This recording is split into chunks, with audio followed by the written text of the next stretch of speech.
Clearing blue sky, a promise in bare branches. In winter, there are sunny days. In adulthood, childhood can return. In winter, all things appear dead or dormant. The rain and snow seem incessant. The nights are long. Then, one day, the sky clears to a brilliant blue. The air warms. A mist rises from the earth, and the perfume of water, clay, and moss drifts through the air. Gardeners are seen preparing new stock, though they are only bare branches and a gray root ball. The people are optimistic. They know that there will be an end to the cold. In adulthood, we often see responsibilities as something dreadful. Why should we dig the ground when the weather is disagreeable? We see activities only as obligations, and we strain against our fate. But there is a joy to working in harmony with the proper time. When we do things at just the right occasion and those efforts bear fruit later, the gratification is tremendous. There was an old man who began an orchard upon his retirement. Everyone laughed at him. Why plant trees? They told him that he would never live to see a mature crop.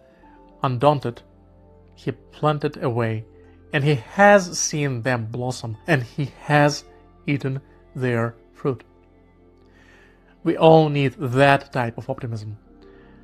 That is the innocence and hope of childhood. Interpretation. You are probably familiar with the story of King Solomon, and the ring that he had an inscription that said, "That too shall pass." Now, I am not a believer in handling responsibility over your life to somebody out there. But I do think we need to keep an eye on our optimism gauge.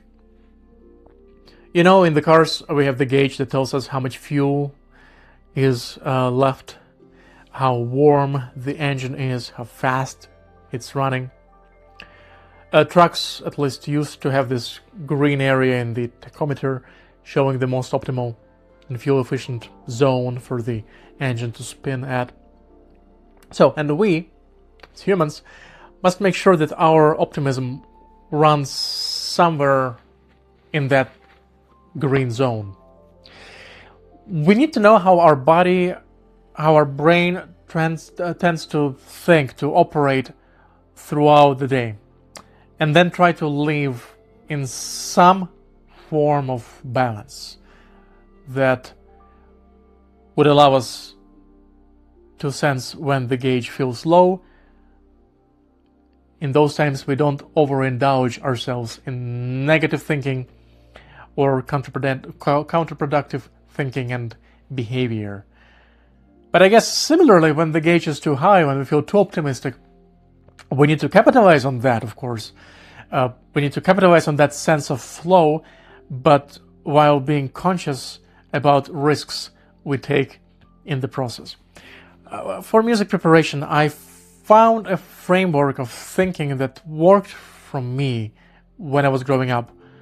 And from time to time, I remind myself to use it when I'm at the piano or studying the score at the desk. And it goes as: anything technical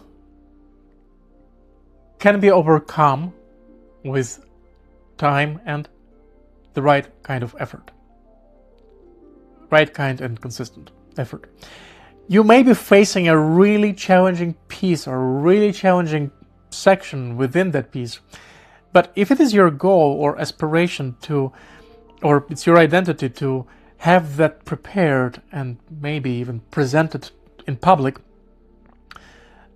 then no matter how disassembled it may feel to you right now, if you keep working through it, just picking at it, adding more skill and fluency to your muscles and efficiency, you added efficiency to your movements, you will get to that point that you want to achieve. But just because you can't see that point of excellence today, it doesn't mean that you won't get there with the right work and right attitude. So, be optimistic and do the right work.